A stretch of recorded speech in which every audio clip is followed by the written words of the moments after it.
Morning, Coach. Good morning. How are you? We're doing great. How are you?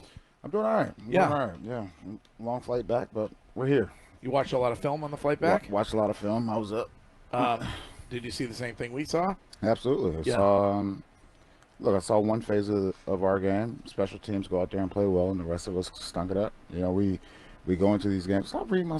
Get out of here. You being nosy. Yeah, Wiggy's looking at Wiggy's looking at your game notes. You all over my shoulder. Can I not eye hustle? I'm just trying to, get. No, You know what you should come in here prepared. I'm not with your reading it. It's like questions. when you play cards, man. He's sly Your about cards it. are looking at me, man. Big eyes is looking at my Your favorite cards book. looking at me. You used to cheat in school, huh? Right, No, that's no, what no. they Yeah. did. I'm not cheating You were if that it's guy. looking at You me. were that guy like Hey, this. I'm like this here. If you happen to have it Scantron. looking at me, that's on Get you. on my favorite. He's a cheater, and he does not come prepared. But we love him. We love him anyway.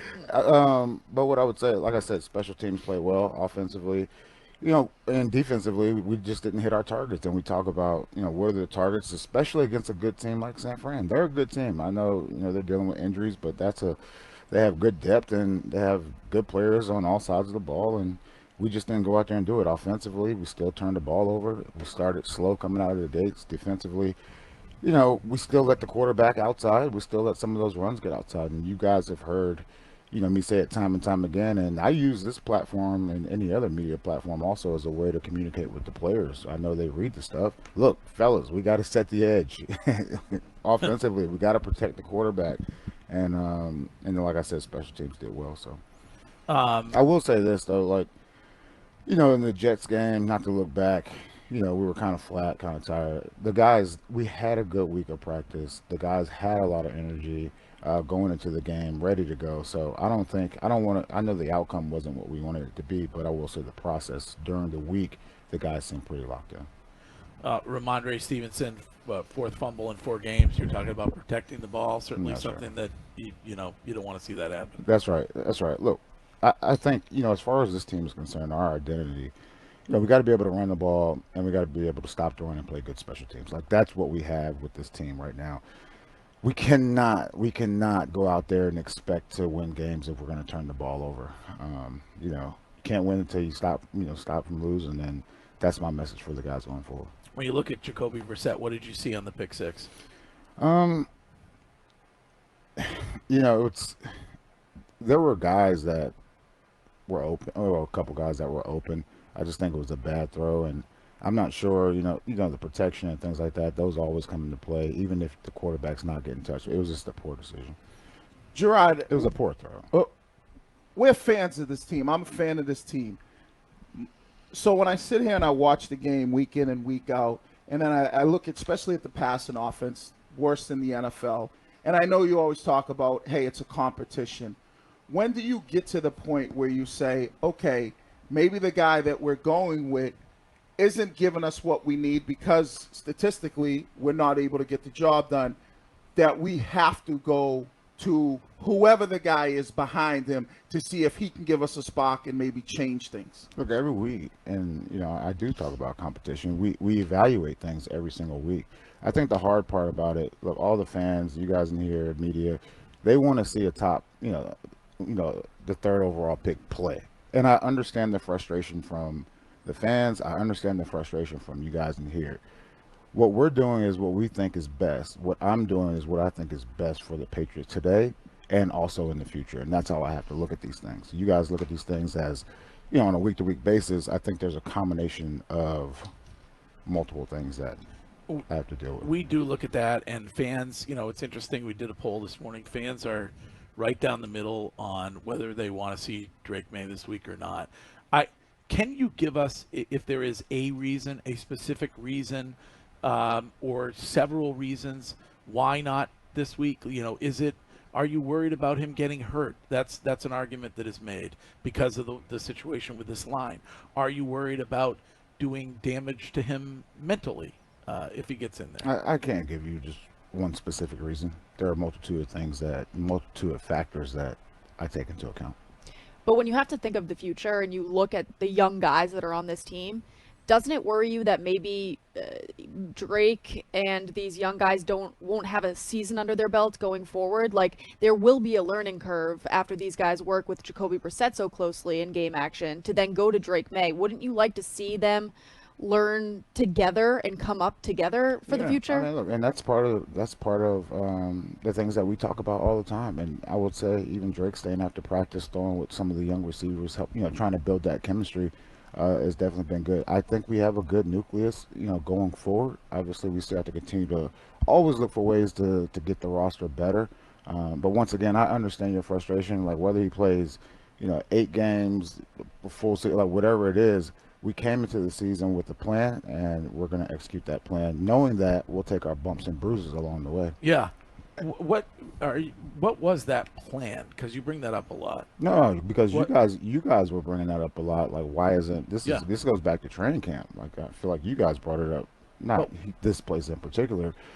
We sat in here and said during training camp, like Drake's getting better, Drake's getting better, Drake's getting better. And then Jacoby's out there, and it's like, well, why isn't Drake playing? Like, he's getting better. We have a plan. We're going to stick to it, even though you guys said. And once again, I'm not saying you guys in this room. You said he outplayed Jacoby Brissett. By the end of training camp, he did. Yeah. Yeah. So by the end of training camp, and so I understand what people saw there, but I would say from my perspective, look, he did outperform Jacoby by the time we got to the end of camp. What we had to do was go into the regular season knowing that, look, who gives us the best chance to win right now? And so just because you're trending better in a certain way doesn't mean you outperform from a holistic standpoint, talking about the spring all the way through training camp. Jerod, I thought, from the day you were hired by Robert Kraft in that press conference, the buzzword was collaboration. Yep. And then this week, as they're getting ready for the San Francisco 49ers, Sunday morning, Ian Rappaport has Drake May is weeks away. Build up this week from the players and the coaches on your staff was Drake May's really wowing people in practice. He's playing great. What's the purpose? Are you on board with that messaging? Who gives that information to Ian Rappaport? It feels like we're back to the conflicting reports from last year. Well, I'm not sure who everyone in the media, and remember, I used to work in the media too, so I'm not sure who the sources or leaks or where they're getting their information from. The only thing I'm concerned about are the people inside these walls. And look, once again, if the coaches go out there, the coaches went out there and said Drake has done well in practice. True. Does that mean he's ready for to start an NFL game? Those are the conversations that we have as a staff, and including Elliot on there. Speaking of collaboration, if you wanted to go to do your business today and say Drake May is going to be the starter, would you be able to do that, or is it a collaborative decision with you and Elliot? It's ultimately my decision. It's you. And it's me. It's 100%. Okay. And so, yeah, you can talk crap about me. I'm doing what I think is best going forward. Yeah, I would never talk. No, it's fine. It's fine. Especially to your face. No, but it is fine. And I would say we've anticipated, like I anticipated, that we're going to take our bumps and lumps, and whether it's through the media, whether it's through even my own mom asking me, "Hey, what's going on?" I'm like, "Mom, just." She wants some inside info. She wants some inside info. Is she a gambler? I'd be no, concerned about. Don't share. My mom is not a gambler. Do the Crafts have a say? Does Robert come to you? Does Jonathan come to you? Look, Thunder and Jonathan, and I appreciate them. Throughout this entire season process, they really leave the football decisions to Elliot and myself. So. It's been good. Jerod Mayo's our guest. 1 second. Oh, Wiggy's trying to jump in. Go ahead. Well, he's it's like double dutch. I know what he's going to go right back. Go ahead. No, I was going to say this. I was going to say, if, worst came to worst and you had to play him for whatever reason, where is your confidence level? Where is the coaching staff's confidence level? And do you guys feel like he's ready to go mentally? He'd be ready to stand in there and be physically ready to take on the bumps and bruises? Is he in that position if, God forbid, knock on wood, something were to happen to Brissett? Would you guys feel comfortable with putting him in there? Well, that's why he's the backup quarterback. What I would say, he's still a rookie quarterback, and for us to now start to put all this pressure on him, like if, dealing in hypotheticals, that's what we're dealing. That's what we're doing. We're dealing in hypotheticals. Look, he's a rookie. He's going to take his bumps and bruises along the way as well. And so when you guys say, just throw him out there, yeah, I understand that part of it. But at the same time, it's not like a Knight coming in saving the world. Just all of Right. a sudden, it's still going to be these conversations. At halftime, you told the broadcast team that there were communication issues. What does that mean from your perspective? No, just communication issues. Just as far as a lot of calls have different calls within those calls. I know it sounds crazy, but based on the formation and things like that, just being able to check calls, and we just got to do a better job. Look, we had some injuries. We had some injuries during the game as well. That we always talk about the next man up, but the communication has to remain consistent, and everyone has to be on the same page. Any update on David Andrews? Not yet. So those guys will be here. Look, we got in this morning around 4 o'clock or something like that. They'll be in here this morning. Excuse me, with their. Go ahead. To Sorry. get on a flight, though, after an injury like that, or an injury-prone game where you've got 3 big guys who go down, that must be hard to then deal with the injury throughout the flight. But then does that hurt you when considering when to play Drake? Does that put you back a bit where you say, wait a minute, no, now we've got these veteran guys like David Andrews going down. It could hurt the protection of the quarterback. No, the thing is, once again, the development of this team, and we want to win right now in the short term, but at the same time, we have to take that in consideration. And I would say it really doesn't play into it too much. Kendrick Bourne traveled with the team. Yeah. Is he about ready to go? Yeah.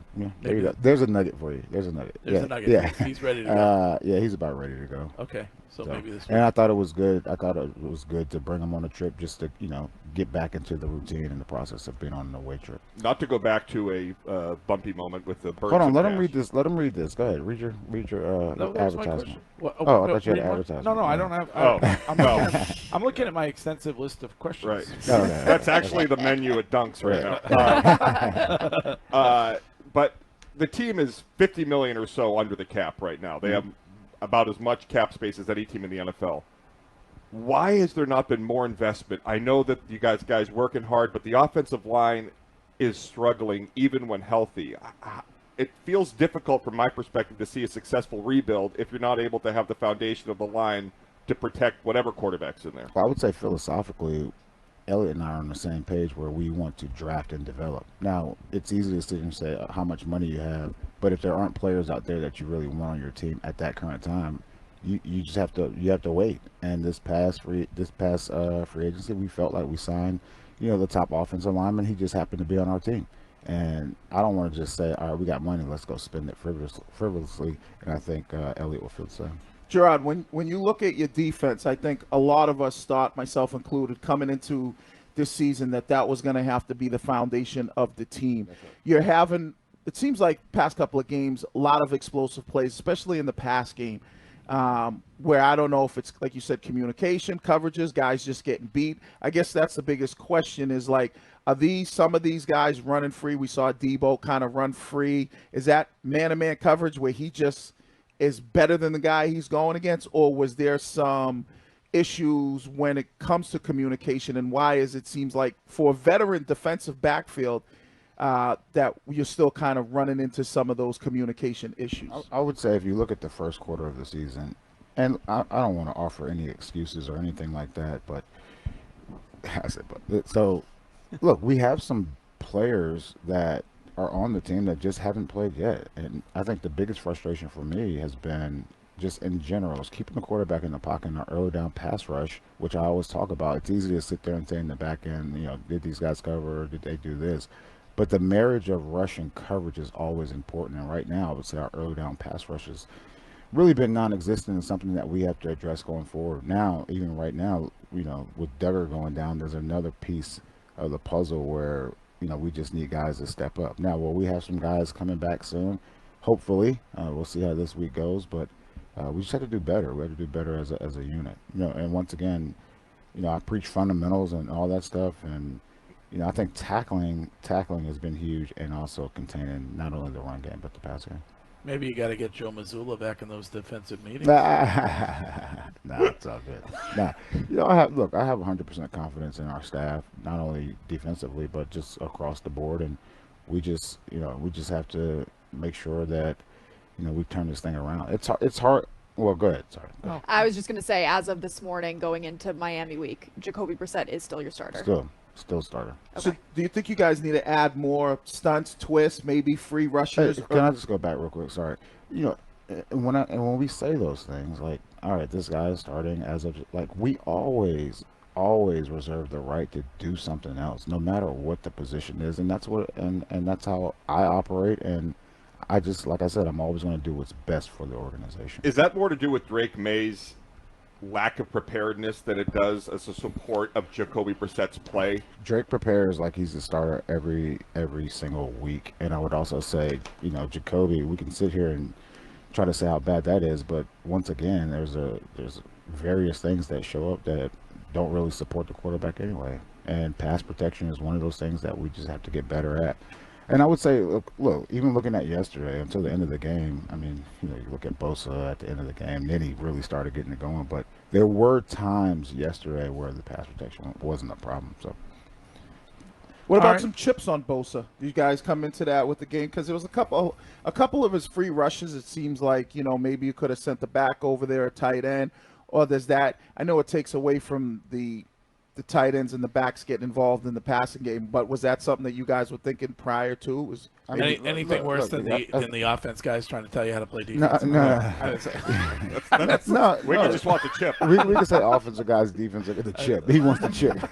I got that. Put a little barbecue sauce on the ribs. But what I would say is, there are multiple ways, and this. So when you ask a question like that, I just want to go like this, like this. But there are multiple ways to take a guy out of the game, especially as a defensive lineman. And look, we can sit here, and I said this last night on the, when I did my presser at the end there, whether it's through scheme, getting the ball out fast, or through the chips, or running at that guy. Like, there's so many different ways to handle it. And I would say, he had some plays, but at the same time, not really on the sack train. But at the end of the game, he kind of took over. The question of the week, the Hellman's Mayo question of the week. You can purchase Hellman's at your local Walmart or grocery store and add deliciousness and creamy flavor to your game day dishes this football season. Jerod, Gronk said over the weekend that the Chiefs get way more calls than you guys did as Patriots. Do you agree? I don't know. I'm leaving that one alone. Let Gronk. You don't like Gronk? I'll let Gronk. Whatever Gronk said, he's probably right. All right. Anybody else?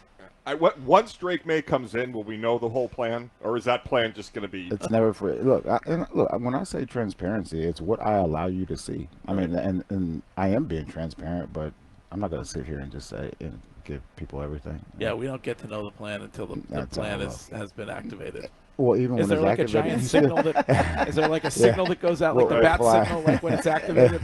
Plan executed. Plan executed. Well, I was looking on the paper. Maybe it said that plan. Yeah, plan is not on the paper. I would say the plan for this team won't be executed until we become a competitive team on a day after day, game after game basis. And so, we're going through transition. We're going through, like I said earlier, it's fine. We got to take our lumps along the way, but we got to get better, and we will. Does it suck for you guys being so beat up when you don't have a bye week till week 14? Like, do you take that into consideration at all? Oh, there's nothing we can consider there. Like, right. It's already locked in. We just need the next man up to be ready to roll. Jerod, you talked about tackling. Is it a lot more difficult now with the whole new rules and everything to get the proper tackling drills in practice because there's so many different rules? And do you think that maybe sometimes that's why we're sloppy, is we don't have enough time to maybe practice on tackling because of the new rules? Or do you just feel like I would say all the teams are operating under the same CBA? And even back when I played, even back when you played, when tackling was every single day, the beginning of the season historically has been sloppy tackling as a whole, but it's something that we just got to continue to get better at. You catch any of that Georgia-Alabama game? A little bit. That was crazy. He's right. I volunteers are pretty good. I stopped watching, and then I wish I could have watched the whole game. Yeah. All right, Coach. Well, thanks for taking the time. Appreciate you guys. All right. Thanks. That is Jerod Mayo.